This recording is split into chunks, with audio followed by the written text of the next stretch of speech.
Kartik Chidambaram ji. Thank you, Madam Chairperson. I hope you will be as indulgent as you were to my previous speaker.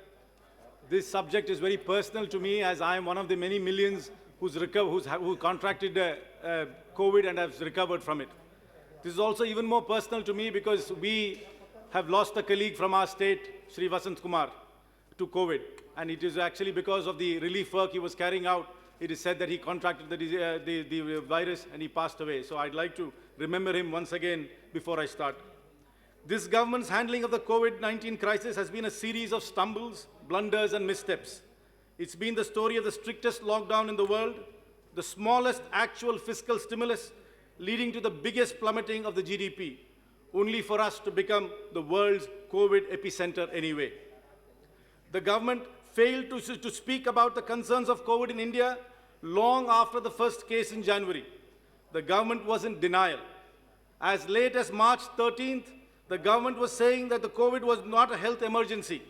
And then we moved straight from inaction to an absolutely unplanned lockdown, with no word on what would happen to lakhs of migrant laborers stranded and no acceptance of the scale of the ordeal which people were put through.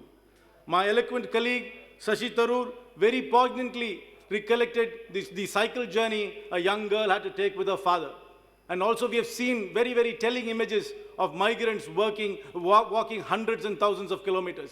In this moment, I'd like to thank two of the parliamentary colleagues from Maharashtra, Sri Sivacharya of Solapur and Sujay Patel, both, even though belonging to another party, were more than willing to help migrants from my constituency who were working in that state to come back to Tamil Nadu.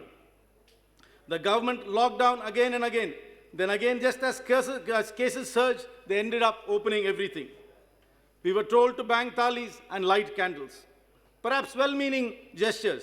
But what was actually done for the corona warriors, this supposedly was for? Across the country, there were complaints of no necessary masks and PPE suits for healthcare professionals being pushed to their very limits to deal with the ramifications of the unplanned unlocks.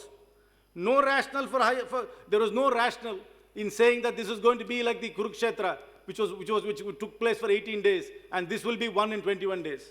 There are many saints and there are many scholars amongst us in this house. They know the Mahabharata better than me. And you know that there is no Krishna, no Dharma, or no Arjuna among you. If at all, there is only an inexperienced and impetuous Abhimanyu who got caught in the Vayu Chakra, or the Chakra Vayu. That's what this government has done. To its decisions of the demonetization and the unplanned lockdown has only been a Vayu Chakra which Abhimanyu got in and couldn't get out alive. This is exactly what this government has done. We have no data on how many healthcare professionals and how many police officials have got the corona and are passed away in corona. Nor do we know of how many migrant laborers are being affected because of this thing. We have no data on the suffering of the people of this country. Even the gods, in their battles against the worst demons, have consulted each other. You all know the story of the Narasimha Avatar, when the gods got together to consult on how to defeat Hiranyakashipu. But this government, which is filled with Sarvajnanis, does not deign to consult anybody, does not call for an all-party meeting, does not take our views into account, does not consult experts. All they do is in their own vortex of ignorance, and they take decisions which affect everybody all the time.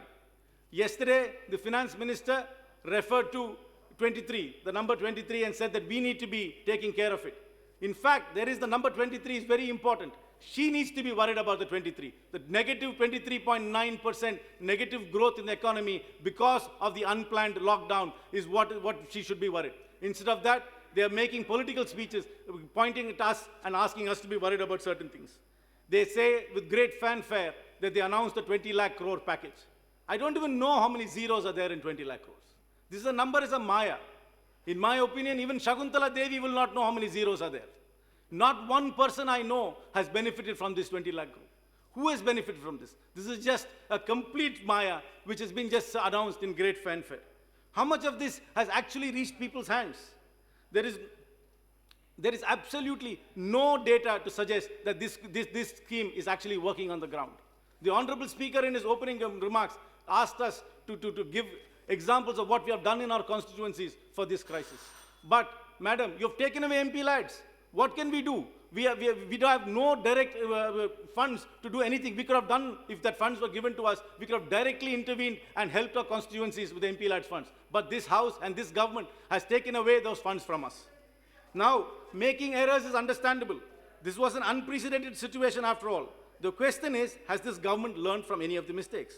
Are costly lessons from the mistakes made to take informed decisions in the future? To this, I ask the Honorable Health Minister.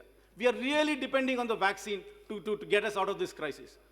We do not know when the vaccine will come. What is the capacity of India to manufacture the vaccines? What are the plans we have to import the vaccines? And how long will it take for us to get vaccines to vaccinate our entire population? And what is the distribution mechanism you have to get the vaccine to everybody? Even the most conservative estimates say it will take up to 2024 for the vaccines to reach everybody in India.